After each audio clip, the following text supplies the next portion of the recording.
Assalamualaikum warahmatullahi taala wabarakatuh. Apa khabar semua? Kita jumpa lagi pada hari ini. InsyaAllah kita akan terus berbicara, berkongsi pandangan, sembang-sembang santai berkaitan dengan siri keusahawanan. Pada hari ini kita sambung lagi tentang 101 perniagaan daripada rumah. Semalam kita dah bicara dalam 20 jenis perniagaan yang ada, yang boleh kita tengok adakah sesuai tak sesuai untuk kita, ataupun dia memberikan idea kepada kita. So kita di page Wan Alwi Digital Wizard, dalam page Nari Duit, sentiasa mahu memberikan berbagai idea, pandangan untuk kita sebagai usahawan. Sesama kita boleh melihat dan untuk kita mendapat idea-idea bagi kita, sama ada orang yang baru ingin menceburi dunia bisnes ataupun pada individu yang ingin mengembangkan bisnes kepada pada sektor-sektor ataupun industri-industri yang berbeza. So insya-Allah kita sambung balik apa yang kita sembang-sembang semalam ya. Kita sambung balik tentang perniagaan-perniagaan yang ada yang boleh kita tengok-tengok kan, sama ada dia boleh bermula pada rumah, bermula pada shop lawan yang kecil, atau bermula mengikut apa saja yang ada di tangan kita kan. So kita sambung kembali. Sebelum itu, bagi tuan-tuan dan perempuan yang merasakan bahawa apa yang kita bicarakan ini memberi manfaat pada tuan-tuan sebagai usahawan, bolehlah sebar-sebarkan, like, share pada kawan kita di luar sana supaya sesama kita dapat mendapat manfaat daripada apa yang kita bicarakan. Okey, kita sambung balik. Sambung balik seterusnya yang semalam kita dah ceritakan, daripada juru runding perniagaan sampai kepada broker cetakan kan. So semalam kita sambung balik. Dia konsep broker consultant ni, dia ada banyak konsep lah. Contohnya kita tengok dalam dunia printing, katakan dalam dunia printing, dia juga boleh dilihat macam mana seorang itu nak bermula dalam dunia printing. Sebab dunia printing ni dia besar kan. Dia ada macam-macam cetakan kan, brosurnya, mana dia ada konsep-konsep seni, design itu, designer lah, untuk jadi designer. Mana seorang yang kena tahu tentang Illustrator, Photoshop kan, benda-benda yang berkaitan, ataupun software, berbagai jenis software yang ada di luar sana lah. Ada software berbayar dan ada software daripada open source. Yang tu boleh tengok sendiri macam mana program-program yang ada lah. Okey, dan dia juga boleh dipelajari. Banyak kolej-kolej yang menawarkan program-program sebegini, dan juga banyak individu yang mahir menawarkan program sebagai asas, intermediate dan advance dalam dunia cetakan. Okey. Dunia ni dunia besar, boleh diceburilah, boleh tengok. Boleh orang kata kalau ada sahabat otai ke, ada kawan yang tahu, boleh sembang-sembang dan boleh menceburi bidang cetakan ataupun bidang printing. Begitu juga dengan orang kata sebagai orang yang ada kelebihan dalam suara, intonasi, cara bercakap kan, DJ adalah salah satu juga daripada konsep yang boleh kita mulakan sebagai perniagaan kecil-kecilan, kerana DJ juga banyak diperlukan. Contohnya boleh jadi DJ dalam majlis-majlis pengantin, boleh jadi DJ dalam majlis-majlis secara official or rasmi kan. Dan sekarang ni dalam dunia COVID ni dah banyak pun DJ dan juga majlis yang dia buat secara digital. Mereka macam mana mereka satukan. Itu satu kreativiti dan kelebihan yang berlaku apabila adanya satu cabaran daripada dunia pandemik ada sekarang lah. Okey, seterusnya broker hartanah. Okey, dalam dunia hartanah juga adalah satu dunia yang boleh kita nerokai bagi individu yang nak mempelajarinya. Banyak orang kata agensi hartanah yang sedang cari ejen-ejen yang mahu bersama dengan mereka. Mereka ada banyak latihan, sistem latihan yang bagus yang boleh diterokai. Hanya dalam dunia hartanah ni adalah dunia orang kata dia sebagai dunia sale, dunia yang kena pandai sale, promosi, dunia kena pandai komunikasi kan. Dan itu boleh belajar dalam orang-orang yang telah berjaya dalam dunia hartanah. Banyak aja rent yang wujud yang boleh diceburi lah. Dan iklan-iklan pun banyak sekarang. Kita boleh lihat benda itu. Dan hartanah sekarang zaman pandemik ini adalah zaman yang dikatakan bahawa bidang hartanah yang jatuh, yang banyak rumah-rumah yang ingin dijual semula kan. Itu juga satu kelebihan bagi individu yang mencari pekerjaan dan juga mencari peluang-peluang yang ada zaman MCO. Seterusnya juga macam broker kenderaan kan, ejen-ejen yang terlibat dalam dunia kenderaan pun sama. Mereka boleh belajar. Dunia sale dan marketing ni terlalu luas sebenarnya kan, dia terlalu luas. Yang boleh dipelajari dalam berbagai-bagai industri. Ni hanya perlu banyak-banyak belajar lah, dan kena sabar untuk memahaminya, kerana dunia ini dunia yang ada jualan, ada komisen. Tak ada jualan, tak ada komisen. Itu dunia yang begitu. Dan seterusnya contohnya macam dunia cleaning, pembersihan. Ada pembersihan rumah, pembersihan kapet, pembersihan pangsa puri, pembersihan pakaian ke apa ke. Dunia kebersihan ni banyak juga peluang-peluang yang wujud di situ yang boleh kita masuk, kita meneroka bagi individu yang mencari kekuatan diri, mencari potensi diri. Sebab dunia ni pun dunia yang begitu juga boleh masuk. Maknanya dalam kehidupan kita banyak benda yang perlu diselesaikan, yang boleh kita ambil peluang. Dan seterusnya hiasan dalaman dan pengubahsuaian rumah. Ini designer lah ni. Ini biasanya orang-orang yang terlibat dalam ini memang diperlukan. Setengah orang dia nak beli perabot, nak hias ruang tamu, bilik, ruang TV, rumah secara keseluruhan. Dia memerlukan kepakaran-kepakaran pada individu-individu yang terlibat dalam dunia design ni. So ini juga satu peluang kalau kita ada kesenian, kita jenis orang yang teliti, kita jenis orang yang dapat memberikan idea-idea yang berbeza daripada orang lain. Dunia-dunia sangat bagus.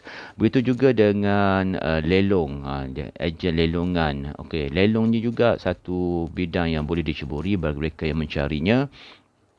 Dan seterusnya macam dunia design juga melukis papan iklan. Ini pun satu yang dicari sebenarnya, yang perlukan kepakaran dan latihan. Begitu juga pengacara. Pengacara ni sama macam DJ lah. Orang yang kena pandai bermain kata-kata, puitis bahasanya. Orang yang bercakap dalam keadaan yang kata biasanya ini orang kinestetik dan auditory lah, yang punya kelebihan-kelebihan untuk bercakap yang suaranya dalam, pengilahan bahasa, penyusunan bahasa itu cantik, yang menyebabkan orang terpukau dan orang ingin mendengarnya. Dan dunia pun bayarannya boleh tahan mahal juga pada individu-individu yang terlibat kan, sebab dia lah skill halus ni, soft skill yang memang orang kata apa, benda yang bukan semua orang ada lah. Dia di sini sesuatu yang boleh dipelajari dan boleh perkasakan. Semua orang ada, orang tu gifted, yang memang dia dilahirkan dalam situasi yang memang boleh digunakan sebagai pengacara. Seterusnya ialah membaiki paip. Ini dunia-dunia yang macam teknikal sikit kan. Yang baiki paip ni pun maknanya dia memerlukan satu ketelitian dan juga kesenian yang tersendiri lah, skill yang sendiri kan. Kita boleh cubalah baiki paip kat rumah masing-masing, try error kan. Tapi kalau nak belajar detail pun dia ada kos-kos dia. Contohnya kalau kita terlibat dengan TVET ataupun kemahiran kan, kemahiran dia banyak, kita boleh ambil SKM kos 1, 2, 3, 4 kan, yang kita belajar tentang dunia-dunia teknikal. Yang tu boleh jugalah Google tengok kan. Kerajaan Malaysia ni antara kerajaan yang banyak menyediakan skim-skim latihan yang kadang-kadang kita terlepas pandang, sebab ramai kita fokus pada education di universiti yang berbentuk teori, yang berbentuk praktikal secara menggunakan minda. Yang menggunakan technical skill ni, physical ni, kita kadang terlupa bahawa kita ada TVET yang kerajaan uruskan. Yang maknanya yang berkaitan dengan kemahiran lah. Dan seterusnya membaiki pakaian elektronik. Ini pun boleh belajar daripada TVET, daripada kursus-kursus kemahiran yang di-offer oleh kerajaan dan bandar. Kita dah ada orang kata apa, vocational ni, dan college ataupun individu yang mengajar mengikut tahap-tahap yang telah ditetapkan. Itu boleh tengok pada Jabatan Kemahiran Malaysia. Mereka banyak orang kata modul-modul yang mereka gubarkan, yang sesuai sangatlah digubarkan oleh industri untuk orang-orang muda dan sesiapa saja nak mahu mempelajarinya kan. Begitu juga dengan bidang mengubah bunga. Ini pun satu kesenian yang boleh diambil. Andaman pun sama, dan itu antara bidang-bidang yang boleh dinilah, yang skill halus ni, yang memang perlu kesenian. Orang yang seni memang patut orang kata menajamkan skill-skill ini, sebab dia boleh ditukar menjadi duit yang besar juga. Dan seterusnya bidang education ni, bidang mengajar tuition, guru masakan, guru fotografi, guru jahitan, guru sulaman, guru muzik, guru nyanyian, guru agama, guru Quran. Semua bidang-bidang perguruan-perguruan yang berkaitan dengan kemahiran ni kan.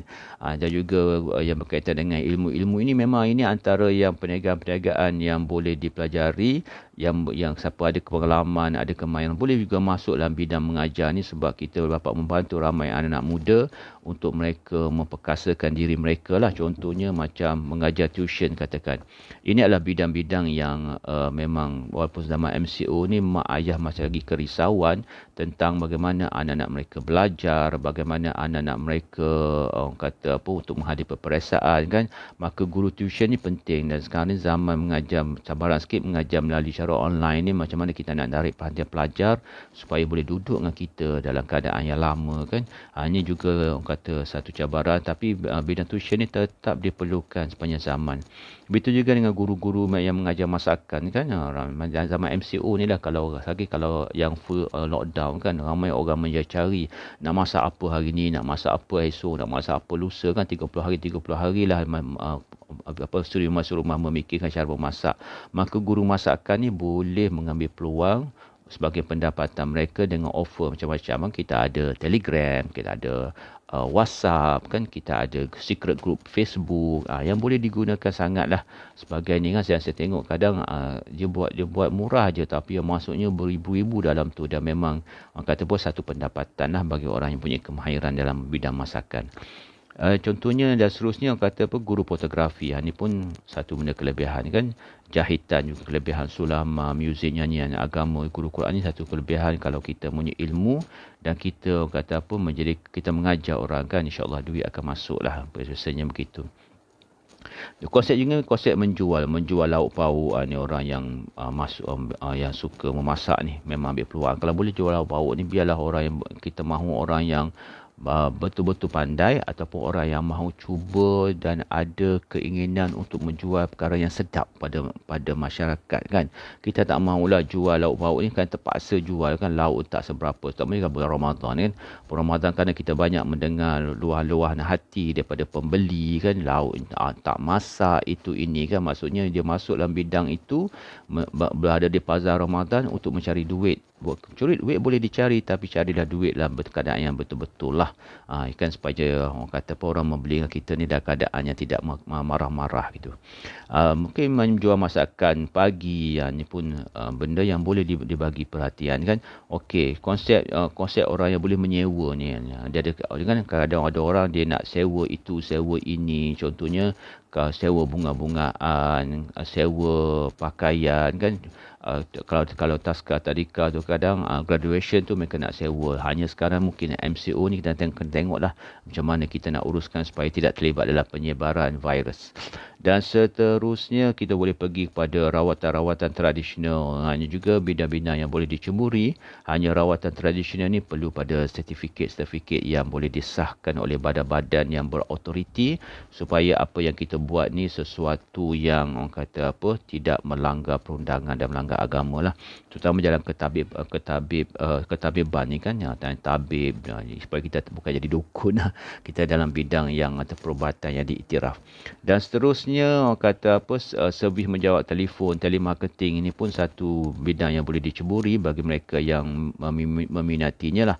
Okey, contoh lagi adalah individu yang kata ni yang TVET juga ni, membaiki motosikal ni, kurang yang belajar ilmu kemahiran. Dan membaiki motor ni benda yang motor sentiasa ada zaman berzaman kan, hanya teknologi terkini aja yang berubah. Begitu juga dengan motosikal, motorkar, basikal. Ini memang sentiasa diperlukan setiap zaman lah. Okey, ini jurunding kewangan. Okey, menjadi konsultan kewangan juga memang sangat diperlukan sekarang, kerana kita ramai masalah-masalah kewangan yang wujud yang boleh diselesaikan kan. Masalah kewangan ni menjadi satu masalah yang sepanjang zaman lah, selagi manusia itu ada.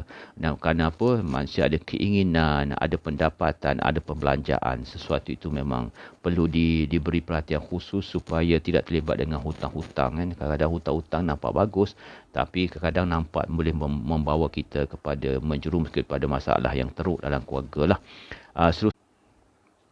Sebenarnya orang yang ada duit ni kan, orang yang boleh membeli rumah untuk disewa, ada pun satu bidang hartanah lah ni, bidang yang boleh diambil dan juga boleh orang kata apa, menjadi satu pendapatan. Dan seterusnya perunding pertanding perkahwinan, mengambil gambar perkahwinan kan. yang berkaitan dengan perkahwinan lah. Ini pun satu benda yang memang kita boleh dijadikan satu bidang kerjaya dan juga bidang perniagaan yang boleh kita kembang-kembangkan. Maknanya sebenarnya kalau kita pada semalam sampai hari ini, kita membicarakan tentang 101 perniagaan yang boleh kita mulakan sama daripada rumah ataupun bila dah maju kita ada syok lah. Itu sebenarnya menceritakan pada kita bahawa dalam masyarakat kita dan kehidupan kita memang banyak perkara yang boleh kita selesaikan, boleh kita uruskan. Kenapa? Banyak benda yang boleh kita ambil, kita kreatif. Yang penting kita nak dan kita konsisten aja belajar sampai kita mahir. Dalam apa jua bidang pun, kemahiran itu sangat penting kan. Ilmu kemahiran dan juga sikap kita lah sebagai orang yang nak masuk bidang keusahawan dan apa saja bidang yang kita masuk, nak tak nak dia akan ada cabaran-cabarannya. Kita kena bersedia untuk menghadapinya. Okey, kita jumpa lagi insya-Allah. Itulah 101 perniagaan yang boleh kita ceburi, boleh kita tengok bagi orang yang mencari idea bagaimana nak mulakan perniagaan. Itulah bidang perkara-perkara yang boleh kita buat insya-Allah. Yang pentingnya kita tahu siapa pelanggan kita, kita kenal kelebihan kita, kita kenal kelemahan kita dan kita sentiasa konsisten memajukan diri kita, memajukan perniagaan kita. Yang paling penting adalah kita boleh terus hidup dalam MCO, dalam dunia pandemik COVID-19. InsyaAllah kita jumpa lagi.